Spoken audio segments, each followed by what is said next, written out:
पाठ 13 यह होगा जब मैंने shut your eyes and imagine you are a dead अभ्यास किया जीवन बीमा पर अध्याय। मैंने जो पहली चीज रखी वो थी उसके लिए एक रोड मैप जो लोग पीछे छूट जाएंगे। पहली वसीयत तब लिखी गई थी जब मेरी बेटी नाबालिग थी।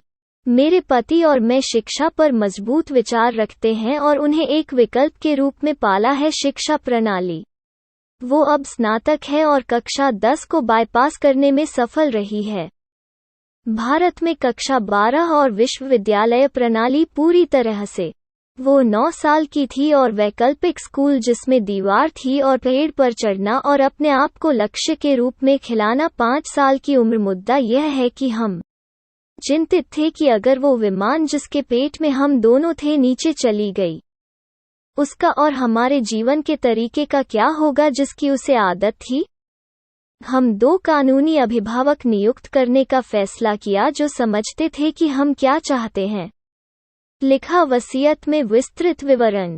महत्वपूर्ण बात उसे इस बारे में बताना था, लेकिन क्या 9 साल के बच्चे भी इस तरह की चीजों की चिंता करते हैं? ऐसा लगता है कि वे करते हैं। मैंने उनसे एक बार बात की थी जब हम जंक फूडिंग कर रहे थे। करो, तुम्हें अकेले रहने की चिंता है। 20 सेकंड के विराम के बाद उसने सिर हिलाया। उसकी कक्षा में एक छात्र के माता-पिता की मृत्यु हो गई थी और उसे लगा कि उसके माता-पिता दोनों मर सकता था, निश्चित रूप से उसके सिर में था। तो मैंने उसे वसीयत के बारे में बताया। उससे कहा अभिभावक कौन थे, उसे बताया कि दस्तावेज कहाँ रखा गया है। मैंने उससे कहा कि उसके भविष्य के लिए बीमा कवर के माध्यम से पर्याप्त होगा। हमारे जैसे आर्थिक रूप से जागरूक घर में पली बड़ी, वो पहले से ही मूल बातें जानती थी और जानकारी को हटा दिया और वापस शेक और पिज्जा पर वापस आ गया। सौभाग्य से हम सभी के लिए उस वसीयत का कभी इस्तेमाल नहीं किया गया। अब इसकी जगह एक नए ने ले ली है कि वो अब नाबालिग नहीं है। वसीयत न बनाना इस दुनिया के सबसे बड़े अजूबे को दर्शाता है। हम लोगों को देखते हैं हमारे चारों ओर मर रहा है, फिर भी हम मानते हैं कि हम अमर हैं। कुछ लोग इसे मानते हैं बदकिस्मती, कुछ लोग सोचते हैं कि आप भाग्य को लुभा रहे हैं, और दूसरों को बस इतना यकीन है कि वे जल्द ही कभी नहीं मरेंगे। वजह जो भी हो, इस बात को समझ लें कि वसीयत न बनाने पर टिक जाएगा। मेरी किताब में सबसे स्वार्थी चीज मैंने कभी कभी किया बॉक्स। आप एक गड़बड़ छोड़ रहे हैं आपके परिवार के लिए, खासकर यदि आपके पास एक विस्तारित परिवार के साथ संयुक्त संपत्ति है या आप अपने माता पिता के साथ संपत्ति बनाई है। अपने भाई बहनों को संपत्ति का उत्तराधिकारी बना दिया है। आपको लगा कि आप अपने बच्चों के लिए जा रहे हैं। आइए जानें इनमें से कुछ बुनियादी मिथक मार्ग। वसीयत क्यों करें? मेरी संपत्ति मेरे परिवार में जाएगी। बिना वसीयत के मर गए तो आपका घर, सोना, कार, म्यूचुअल फंड, ज्वेलरी चला जाएगा। आपके कानूनी वारिस, कानूनी उत्तराधिकारी कौन है भारत में आपके धर्म पर निर्भर हैं और कौन सा पर्सनल लॉ आप पर लागू होता है। उदाहरण के लिए, यदि आप एक हिंदू हैं और मर जाते हैं निर्वसीयत, वसीयत के बिना, आपकी संपत्ति को कक्षा 1 के वारिसों के बीच समान रूप से विभाजित किया जाएगा। इस श्रेणी में आने वाले 12 संबंधों की सूची है जिनमें पुत्र, बेटियां, जीवित पति या पत्नी और मां। जब विस्तारित परिवार में संयुक्त संपत्ति होती है तो चीजें जटिल हो जाती हैं, खासकर रियल एस्टेट में। बस यह लिखना कि आप अपनी संपत्ति को कैसे चाहते हैं वितरित परिवार के लिए मृत्यु के बाद के बहुत से आघात को हल करता है। द्वितीय अनुमान, आपके जाने के बाद आप जो करना चाहते थे वो एक अनुचित बोझ है जिसे आप अपने ऊपर डालते हैं। परिवार, वसीयत क्यों करें? मेरे बच्चे मेरी संपत्ति के लिए नहीं लड़ेंगे, ऐसा कहने वाला एक आदमी था। उनके 2 बेटे और एक बेटी थी। सभी बहुत विद्वान और सज्जन हैं। और नहीं, वे उस आदमी के मरने के बाद बिल्कुल भी नहीं लड़ते थे लंबा और सार्थक जीवन। लेकिन यह बच्चों के लिए एक बुरा सपना था। अपनी संपत्ति को छांटना। संपत्ति के हस्तांतरण के लिए सिर्फ दस्तावेज तैयार करने में समय और मेहनत लगती है। अगर बच्चे अब भारत में नहीं हैं तो हालात और भी मुश्किल हो जाते हैं। आप ले सकते हैं वास्तव में महान बच्चे, और वे संपत्ति के लिए नहीं लड़ सकते हैं, लेकिन यह सिर्फ निर्दयी नहीं है उनके लिए एक रोड मैप छोड़ दें। वसीयत क्यों बनाते हैं? मेरे पास जगह जगह नामांकन है वसीयत के लिए एक सामान्य पर्याप्त पुशबैक। लेकिन क्या आप जानते हैं कि नॉमिनेशन होता है इसका मतलब यह नहीं है कि नॉमिनी को संपत्ति मिल जाती है। नामांकित व्यक्ति को केयरटेकर के रूप में देखें। संपत्ति कोई व्यक्ति जिसके पास कानूनी तक सुरक्षित रखने के लिए धन प्रवाहित होता है वारिस दावा कर सकते हैं। आपके सिर में नामांकित व्यक्ति और कानूनी उत्तराधिकारी एक ही है व्यक्ति, लेकिन कानून की नज़र में दोनों अलग हो सकते हैं। वसीयत कैसे करें? आपको वर्तमान संपत्ति का नक्शा बनाना होगा। बैंक जमा, बॉन्ड, म्यूचुअल फंड, स्टॉक, संपत्ति, सोना, आभूषण, वाहन, विदेशों में निर्मित संपत्ति, किताबें, कला, शराब और जो कुछ तुम अपने उत्तराधिकारियों को देना चाहते हो। एक बनाना एक अच्छा विचार है। चीजों की मदबद सूची, उन्हें कहाँ रखा जाता है और जहाँ कागजात स्थापित करते हैं दावा रखा है। ऑनलाइन बैंक में पासवर्ड जैसे विवरण देना हमेशा एक अच्छा विचार है। पासवर्ड से सुरक्षित डायनामिक एक्सेल शीट में खाते लिखित रूप में नीचे रखें। संपत्ति के कागजात और लॉकर की चाबियों का स्थान। एक बार विवरण हो जाने के बाद इंगित करें कि किसे क्या प्राप्त करना चाहिए। उदाहरण के लिए, यदि आप 2 फ्लैट हैं और प्रत्येक बच्चे के लिए एक छोड़ना चाहते हैं, निर्दिष्ट करें कि कौन सा जाता है किसको। यदि आभूषण है तो उल्लेख करें कि किसे क्या मिलता है। शायद तस्वीरें लें और निर्दिष्ट करें कि कौन क्या प्राप्त करता है। सोशल मीडिया के स्वामित्व को शामिल करना न भूलें। खाते, ईमेल पते, बौद्धिक संपदा अधिकार। एक बड़े सुखी परिवार का मिथक ज्यादातर लोगों में कभी न कभी नष्ट हो जाता है। जीवन तो अपने बच्चों और जीवित पति या पत्नी पर एक एहसान करें और इसके विवरण को पिन करें। आप अपनी संपत्ति के साथ करना चाहते हैं। एक जोड़े को व्यक्तिगत वसीयत बनानी चाहिए, न कि संयुक्त वसीयत। क्या होगा यदि आप असमान वसीयत छोड़ना चाहते हैं? शायद 2 बच्चों में से एक के पास है। आपके बुढ़ापे में आपके लिए अधिक सहायक रहा है। क्या उड़ाऊ बच्चा आपका मुकाबला करेगा? असमान इच्छा? शायद। इसे रोकने के लिए आप इसमें शामिल कर सकते हैं जिसे इन कहा जाता है, टेरम क्लॉज। यह आमतौर पर वसीयत में रखा जाता है जब वसीयत की प्रतियोगिता होती है। प्रत्याशित इसका मतलब यह है कि यदि कोई लाभार्थी वसीयत का विरोध करता है तो वे कर सकते हैं जो कुछ उन्हें दिया गया है उसे भी खो दें। इसके बाद आपको वसीयत के निष्पादक को नियुक्त करने की आवश्यकता है। आदर्श रूप से के लाभार्थी इच्छा निष्पादक नहीं है। यह एक पारिवारिक मित्र, आपका वकील, आपका हो सकता है वित्तीय योजनाकार जो यह सुनिश्चित करता है कि वसीयत का अक्षरशः पालन किया जाए। परिसंपत्ति वितरण। आप एक कागज के टुकड़े पर वसीयत लिख सकते हैं, उस पर तारीख के साथ हस्ताक्षर कर सकते हैं और जगह और हस्ताक्षर करने के लिए 2 गवाह भी प्राप्त करें।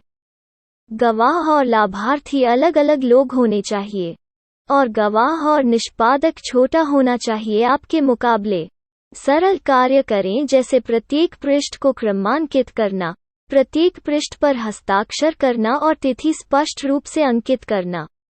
2. अब तक की सबसे कठिन बात मुझे एक पुराने दोस्त से बात करना याद है।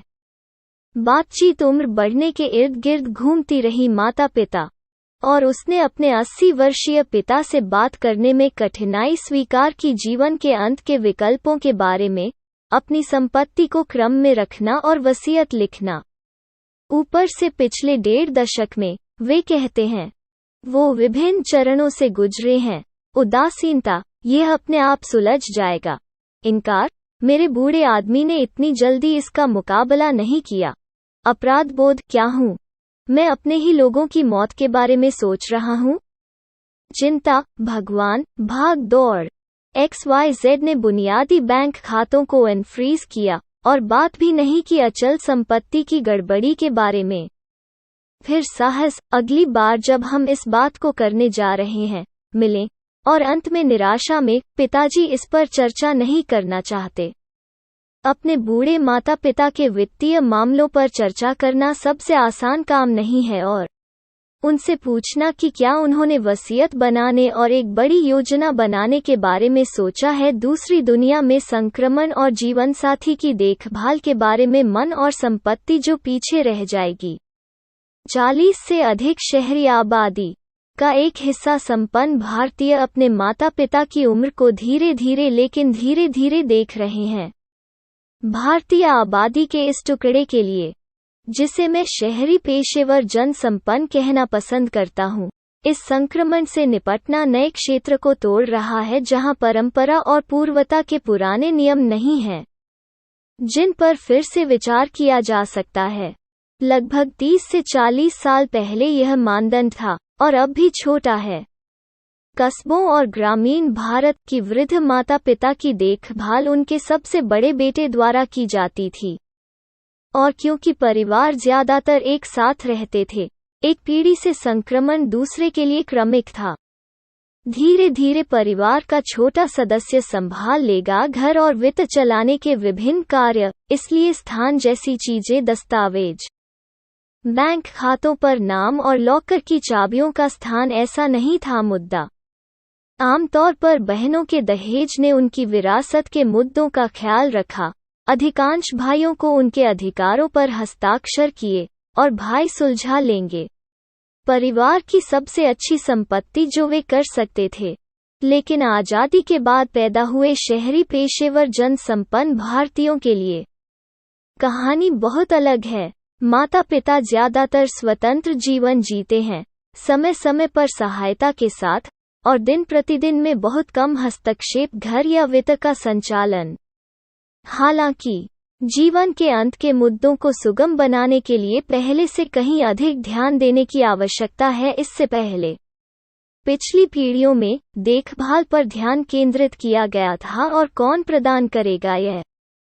लेकिन शहरी बुजुर्गों के वर्तमान सेट के लिए जीवनशैली के बारे में चिंताएं अधिक हैं। स्वतंत्रता और अंतरिक्ष हल किए जाने वाले मुद्दे जीवन के अंतिम विकल्प हैं।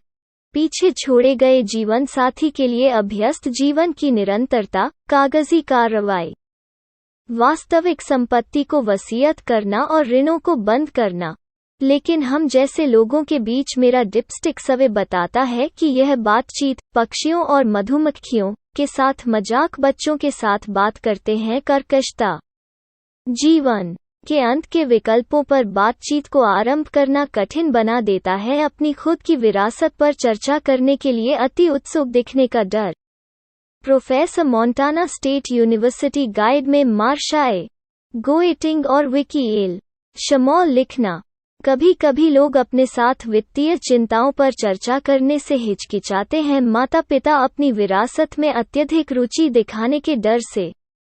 आखिरकार माँ और पिताजी के पैसे को आमतौर पर पास करने की बात करते हैं। इसका मतलब उन परिस्थितियों के बारे में बात करना है जिनके तहत इसे स्थानांतरित किया जाएगा।